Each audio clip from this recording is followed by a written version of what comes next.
അസ്സലാമു അലൈക്കും വറഹ്മത്തുള്ളാഹി വബറകാതുഹു. അൽഹംദുലില്ലാഹി റബ്ബിൽ ആലമീൻ. വസ്സലാത്തു വസ്സലാമു അലാ റസൂലിഹിൽ അമീൻ വഅലാ ആലിഹി വസഹ്ബിഹി അജ്മഈൻ. അമ്മാ ബഅദ്. റബ്ബി ഇശ്റഹ് ലി സദ്രി വയസ്സിർ ലി അംരി വഹ്ലുൽ ഉഖ്ദതം മിൻ ലിസാനി യഫ്ഖഹു ഖൗലി. പ്രിയപ്പെട്ട കുട്ടികളെ, ഇപ്പോൾ നമ്മൾ കഴിഞ്ഞ പാഠത്തോടുകൂടി നമസ്കരിക്കേണ്ടത് എങ്ങനെയാണ്, നമസ്കാരത്തിലെ പ്രാർത്ഥന എന്തൊക്കെയാണ് എന്നൊക്കെ നമ്മൾ പഠിച്ചു കഴിഞ്ഞു. അതിൻ്റെ മീനിങ്ങും നമ്മൾ മനസ്സിലാക്കി.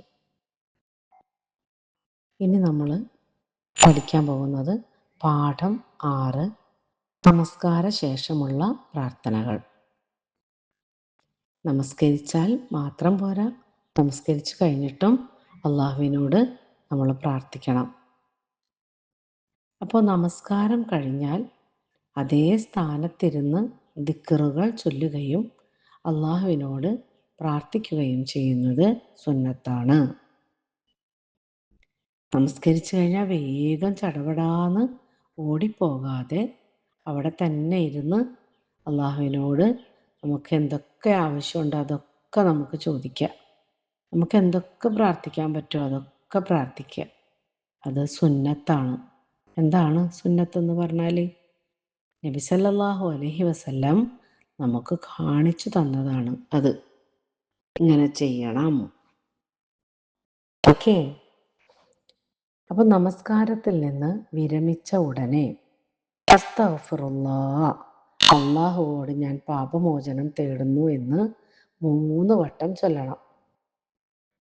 അപ്പം നിസ്കാരം കഴിഞ്ഞു കഴിഞ്ഞാൽ അവിടെ തന്നെ ഇരുന്നിട്ട് പ്രാർത്ഥിക്കണം. അതിലാദ്യം ചെയ്യേണ്ടത് നിസ്കാരം കഴിഞ്ഞ ഉടനെ തന്നെ അസ്തഗ്ഫിറുല്ലാഹ് അസ്തഗ്ഫിറുല്ലാഹ് അസ്തഗ്ഫിറുല്ലാഹ് എന്ന് 3 പ്രാവശ്യം പറയണം. അതിനുശേഷം ഒരു പ്രാർത്ഥന പഠിപ്പിച്ചു തരാം. അതാണ് ചൊല്ലേണ്ടത്. അല്ലാഹുമ്മ അൻതസ്സലാമു വമിൻകസ്സലാമു തബാറക്ത യാ ദൽ ജലാലി വൽ ഇക്റാം. ലാ ഇലാഹ ഇല്ലല്ലാഹു വഹ്ദഹു ലാ ശരീക ലഹു ലഹുൽ മുൽക്കു വലഹുൽ ഹംദു വഹുവ അലാ കുല്ലി ഷൈഇൻ ഖദീർ. അല്ലാഹുമ്മ ലാ മാനിഅ ലിമാ അഅ്തൈത വലാ മുഅ്തിയ ലിമാ മനഅത വലാ യൻഫഉ ദൽ ജദ്ദ് മിൻകൽ ജദ്ദ്. അല്ലാഹുമ്മ അൻതസ്സലാം വമിൻകസ്സലാം തബാറക്ത യാ ദൽ ജലാലി വൽ ഇക്റാം. അല്ലാഹുമ്മ അൻതസ്സലാം, അല്ലാഹുവേ നീയാണ് സമാധാനം. വമിൻകസ്സലാം, നിന്നിൽ നിന്നാണ് സമാധാനം. തബാറക്ത യാ ദൽ ജലാലി വൽ ഇക്റാം, മഹത്വവും ആദരവുമുള്ളവനെ നീ ഏറെ അനുഗ്രഹമുടയവനാകുന്നു. നമുക്ക് നമ്മൾ അള്ളാഹുവിനോട് പറയണം, നീയാണ് സമാധാനം, നിന്നിൽ നിന്നാണ് സമാധാനം. മഹത്വവും ആദരവും എല്ലാം ആ പടച്ചവനുക്കാണുള്ളത്. അങ്ങനെയുള്ളവനെ നീ ഏറെ അനുഗ്രഹത്തിൻ്റെ ഉടയവനാകുന്നു. ലാ ഇലാഹ ഇല്ലല്ലാ, അള്ളാഹു ഒഴികെ ഒരു ഇലാഹുമില്ല. വഹ്ദഹു, അവൻ ഏകനാണ്. ലാ ശരീക ലഹു, അവന് പങ്കുകാരില്ല. ലഹുൽ മുൽക്കു, അവനാണ് ആധിപത്യം. വലഹുൽ ഹംദു, അവന് തന്നെ സ്തുതിയും. വഹുവ അലാ കുല്ലി ഷൈഇൻ ഖദീർ, അവൻ എല്ലാ കാര്യത്തിനും കഴിവുള്ളവനാകുന്നു. അപ്പോൾ അള്ളാഹു ഒഴികെ ഒരു ഇലാഹില്ല, അവൻ ഏകനാണ്, അവന് പങ്കുകാരനില്ല, അവനാണ് ആധിപത്യം, അവനാണ് രാജാവ്. ലഹുൽ മുൽക്കു, അവനാണ് ആ രാജാവ്, അവനാണ് എല്ലാത്തിൻ്റെയും അധികാരം. വലഹുൽ ഹംദു, അവന് തന്നെയാണ് സ്തുതിയും. വഹുവ അലാ കുല്ലി ഷൈഇൻ ഖദീർ, അവൻ എല്ലാ കാര്യത്തിനും കഴിവുള്ളവനാകുന്നു. അല്ലാഹുമ്മ, അല്ലാഹുവേ, ലാ മാനിഅ ലിമാ അഅ്തൈത, നീ നൽകിയതിനെ തടഞ്ഞു വെക്കുന്നവനില്ല. വലാ മുഅ്തിയ ലിമാ മനഅത, നീ തടഞ്ഞത് നൽകുന്നവനുമില്ല. എന്താ ഈ പറഞ്ഞതിൻ്റെ അർത്ഥം? കുട്ടികൾ ഇത് പഠിക്കുമ്പോൾ അവർക്ക് ഈ ഒരു ഭാഗം അങ്ങോട്ട് ക്ലിയർ ആവില്ല. എന്താ മിസ് ചെയ്ത് എന്ന് വീണ്ടും വീണ്ടും ചോദിക്കും. എന്താണ്? നമുക്ക് നോക്കാം. അള്ളാഹുവിനോട് പറയാണ്, അല്ലാഹുമ്മ അല്ലാഹുവേ ലാ മാനിയ ലിമ അഴ്ത്തേത്ത, നീ നൽകിയതിനെ തടഞ്ഞു വെക്കുന്നവനില്ല. എന്താണത്? നീ നൽകിയതിനെ തടഞ്ഞു വെക്കുന്നവനില്ല എന്ന്. അള്ളാഹു ഇപ്പോൾ നമുക്കൊരു നന്മ, ഒരു ഹൈറ് നൽകാൻ ഉദ്ദേശിച്ചിട്ടുണ്ടെങ്കിൽ അത് ഏത് വിധേന നമ്മുടെ കൈകളിൽ വന്നു ചേരും, നമുക്കത് വന്നു ചേരും. അപ്പൊ അള്ള നൽകിയതിനെ അത് വേണ്ട, അവൾക്ക് കൊടുക്കണ്ട എന്ന് വിചാരിക്കാൻ ഈ ലോകത്ത് ഒരു ശക്തിക്കും കഴിയില്ല. അപ്പൊ അള്ളാഹു നൽകിയതിനെ തടഞ്ഞു വെക്കാൻ ആർക്കും കഴിയില്ല. അപ്പൊ അള്ള വിചാരിക്കണം, നമ്മൾ ഒരു കുട്ടീനെ പറ്റി അള്ള തീരുമാനിക്കണം, അവൻ്റെ വിധി ഇങ്ങനെയാണ്, അവൻ വലിയൊരു നിലയിലെത്തും, അവൻ ഉന്നതനായ ജനങ്ങളെ സേവിക്കുന്ന ഒരു ഡോക്ടറാകും എന്ന് അവൻ അള്ളാഹു വിചാരിച്ചിട്ടുണ്ടെങ്കിൽ എന്താ, അത് ആ ഒരു അനുഗ്രഹം തടഞ്ഞു വെക്കാനായിട്ട് അവൻ്റെ ഫാമിലിയിലെ മറ്റാർക്കും കഴിയില്ല. അത് റബ്ബ് കണക്കാക്കിയതാണെങ്കിൽ അവൻ്റെ ലൈഫിൽ അത് വന്നിരിക്കും. അതാണ് ഇവിടെ ലാമാനിയ ലിമ അഴ്ത്തേത്ത, നീ നൽകിയതിനെ തടഞ്ഞു വെക്കുന്നവനില്ല. വലാ മൊഴത്തിയ ലിമ മനാഴ്ത്ത, നീ തടഞ്ഞത് നൽകുന്നവനുമില്ല.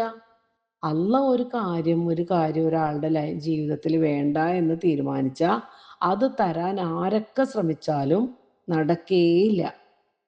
വലാ യൻഫഉ ദൽ ജദ്, ഐശ്വര്യമുള്ളവൻ ഉപകരിക്കില്ല മിൻകൽ ജദ്, നിന്നിൽ നിന്ന് രക്ഷപ്പെടുവാൻ തൻ്റെ ഐശ്വര്യം. എന്താണ് ആ പറഞ്ഞത്? ഐശ്വര്യമുള്ളവൻ ഉപകരിക്കില്ല. വലാ യൻഫഉ ദൽ ജദ് മിൻകൽ ജദ്, നിന്നിൽ നിന്ന് രക്ഷപ്പെടുവാൻ തൻ്റെ ഐശ്വര്യം. ഒരാൾക്ക് ഒരുപാട് സമ്പത്തുണ്ടെന്ന് വിചാരിച്ചോ. ആ സമ്പത്ത് ഒക്കെ ഉണ്ടായ ആൾക്ക് അയാൾ മരിച്ചു എന്ന് വിചാരിച്ചു. ആ സമ്പത്ത് കൊണ്ട് അയാൾക്ക് അള്ളാഹുവിൻ്റെ ശിക്ഷയിൽ നിന്ന് രക്ഷപ്പെടാൻ കഴിയില്ല. അതായത് അള്ളാഹു അയാൾ നന്മ ചെയ്യാത്ത ഒരു മനുഷ്യനാണ്, തിന്മ ചെയ്യുമ്പോൾ മാത്രമാണ് ചെയ്ത് ജീവിച്ചതെങ്കിൽ അള്ളാഹു ഒരു പിടുത്തം പിടിക്കും അല്ലേ? നല്ലവരമാണ് അള്ളാഹ് കൂട്ടുപിടിക്കുക, അല്ലാത്തവരെ അള്ളാഹുവിൻ്റെ ശിക്ഷ വന്നു ഭവിക്കും. അപ്പം അങ്ങനെയുള്ള ശിക്ഷകളിൽ നിന്നും അള്ളാഹുവിൻ്റെ പിടുത്തങ്ങളിൽ നിന്നുമൊക്കെ രക്ഷപ്പെടുവാൻ തനിക്ക് ഒരുപാട് സമ്പത്തുണ്ട് എന്ന് വിചാരിച്ചിട്ട് കാത്തിരിക്കുന്നവർ വെറുതെയാണ്. അള്ള വിചാരിച്ച എന്തും സംഭവിക്കും. അള്ള നൽകിയത് തടയാൻ ആർക്കും കഴിയില്ല, അള്ള തടഞ്ഞത് നൽകാനും ആർക്കും കഴിയില്ല. ഇതാണ് ഈ നമസ്കാര ശേഷമുള്ള പ്രാർത്ഥന.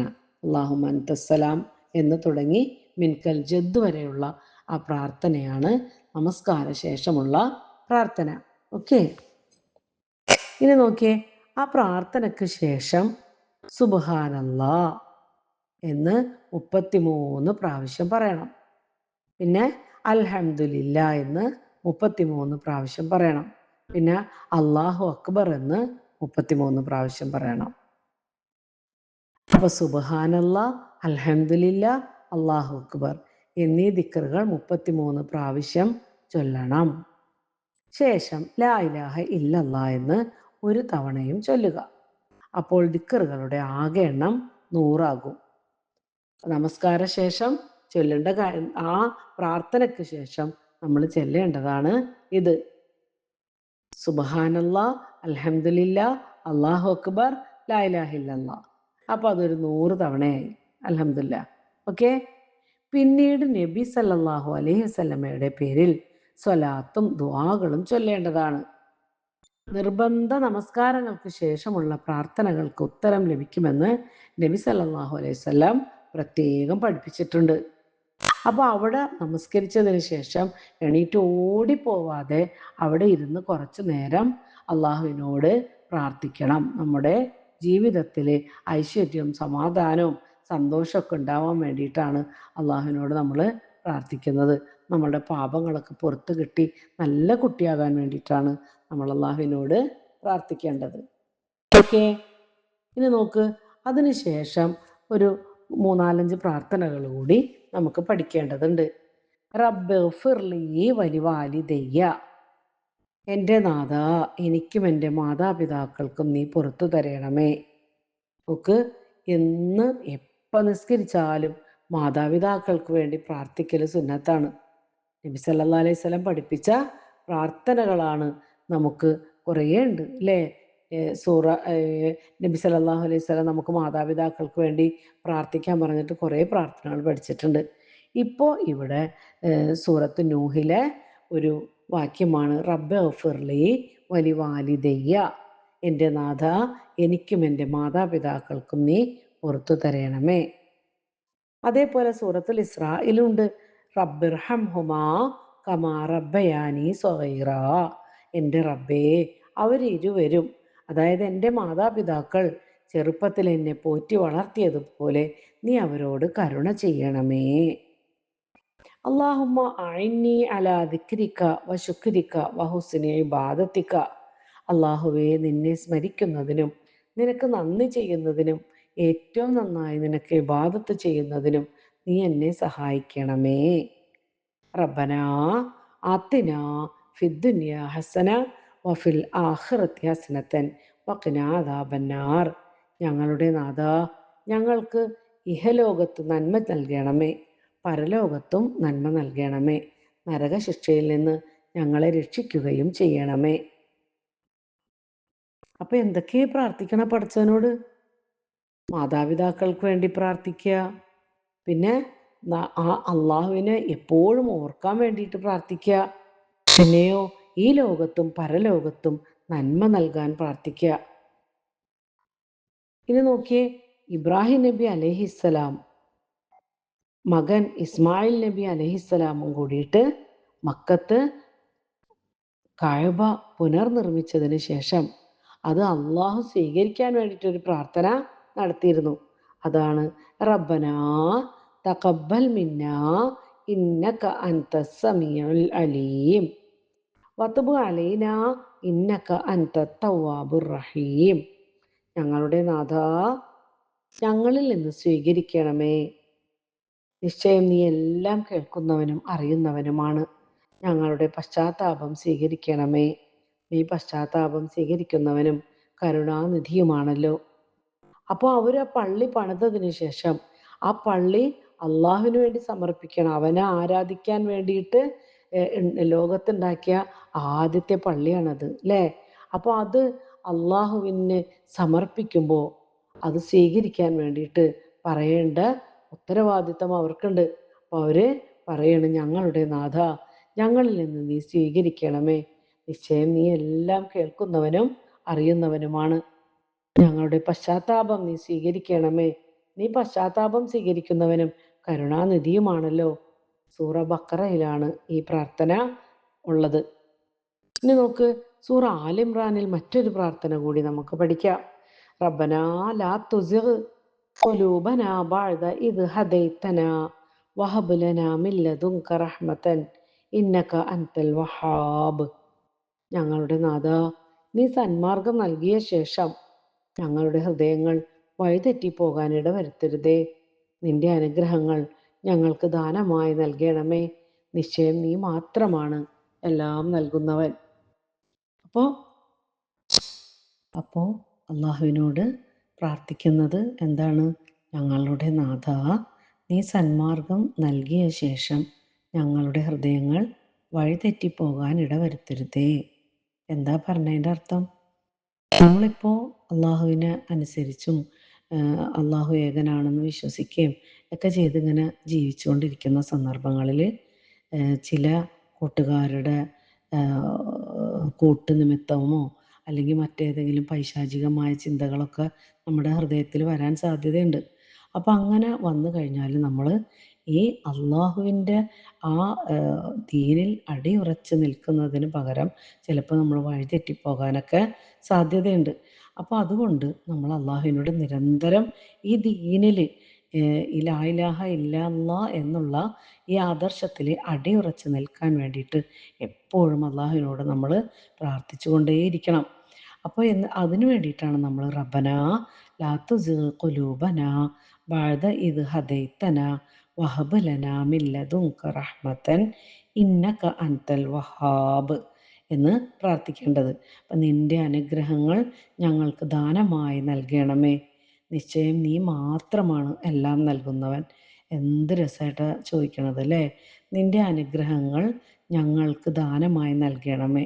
അല്ലേ? അള്ളാഹു നമുക്ക് നൽകാത്തത് പിന്നെ നൽകിയില്ലെങ്കിൽ പിന്നെ ആര് നമുക്ക് നൽകാനാ? പടച്ചവൻ്റെ അനുഗ്രഹങ്ങൾ അവൻ തന്നെ മനസ്സറിഞ്ഞ് നമുക്ക് നൽകണം. അപ്പം നിശ്ചയം നീ മാത്രമാണ് എല്ലാം നൽകുന്നവൻ. അള്ളാഹ് നൽകിയാൽ അതിന് ഒരു ലിമിറ്റ് ഉണ്ടാവില്ല. റബ്ബിൻ്റെ അനുഗ്രഹങ്ങൾ ഇങ്ങനെ നമുക്ക് വന്നുകൊണ്ടിരിക്കും. ഇപ്പോൾ തന്നെ നമ്മുടെ ജീവിതത്തിലൊന്ന് എടുത്തു നോക്കി. നമുക്ക് നല്ല മാതാപിതാക്കളും കുടുംബവും നമ്മളുടെ പഠന കാര്യങ്ങളും ഒക്കെ വളരെ രസകരമായിട്ടല്ലേ മുന്നോട്ട് പോണത്. ഇതൊക്കെ അള്ളാഹുവിൻ്റെ അനുഗ്രഹങ്ങളാണ്. അപ്പോൾ അള്ളാഹുവിൻ്റെ അനുഗ്രഹങ്ങൾക്ക് നമ്മൾ എപ്പോഴും നന്ദിയുള്ളവരായിരിക്കണം. അള്ളാഹുവിനോട് എപ്പോഴും നന്ദിയുള്ള ഹൃദയമുണ്ടായിരിക്കുക എന്നത് ഒരു മുസ്ലിമിൻ്റെ ഏറ്റവും നല്ലൊരു ക്വാളിറ്റിയാണ്. ഓക്കെ. അപ്പോൾ ഇന്നത്തെ പാഠത്തിൽ നമ്മൾ നമസ്കാര ശേഷമുള്ള പ്രാർത്ഥനകളാണ് പഠിച്ചത്. നമസ്കരിച്ച് കഴിഞ്ഞാൽ എഴുന്നേറ്റ് ഓടിപ്പോകരുത്. അവിടെ ഇരുന്ന് അള്ളാഹുവിനോട് പ്രാർത്ഥിക്കണം. ആദ്യം നമ്മൾ അല്ലാഹുമ്മ അൻതസ്സലാം എന്ന് തുടങ്ങുന്ന പ്രാർത്ഥന പഠിച്ച് പിന്നെ അതിന് ശേഷം നമ്മൾ അവിടെ ഇരുന്നിട്ട് കുറച്ച് ദിക്റുകൾ അല്ലാഹു അക്ബർ, അൽഹംദുലില്ലാ, സുബ്ഹാനല്ലാ എന്നൊക്കെ 33 പ്രാവശ്യം പറഞ്ഞതിന് ശേഷം ഈ പ്രാർത്ഥനകൾ എത്ര പ്രാർത്ഥനകളാണ്? 6 പ്രാർത്ഥനകളാണ് നമ്മൾ പഠിച്ചത്. ഓക്കെ. അപ്പോൾ ഈ 6 പ്രാർത്ഥനകളും ആ നമസ്കാര ശേഷമുള്ള ആ പ്രാർത്ഥനയും അതിൻ്റെ അർത്ഥവും ഒക്കെ നിങ്ങൾ നന്നായിട്ട് പഠിക്കുക. എന്നിട്ട് ഡെയിലി നമസ്കരിക്കുന്നതിന് ശേഷം ഈ പ്രാർത്ഥനകളൊക്കെ ചൊല്ലിയിട്ട് അള്ളാഹുവിനോട് പ്രാർത്ഥിക്കുക. നമ്മളുടെ ജീവിതത്തിലുടനീളം അള്ളാഹുവിൻ്റെ അനുഗ്രഹങ്ങൾ ഉണ്ടാകാൻ വേണ്ടിയിട്ട് ഈ പ്രാർത്ഥനകളൊക്കെ നമുക്ക് ഉപകരിക്കും ഇൻഷാ അള്ളാ. ഓക്കെ. അപ്പോൾ അടുത്ത പാഠവുമായിട്ട് വീണ്ടും നമുക്ക് കാണാട്ടോ ഇൻഷാ അള്ളാ. ആഖിർ ദഅവാനാ അൽഹംദുലില്ലാഹി റബ്ബിൽ ആലമീൻ. അസ്സലാമു അലൈക്കും വറഹ്മത്തുള്ളാഹി വബറകാതുഹു.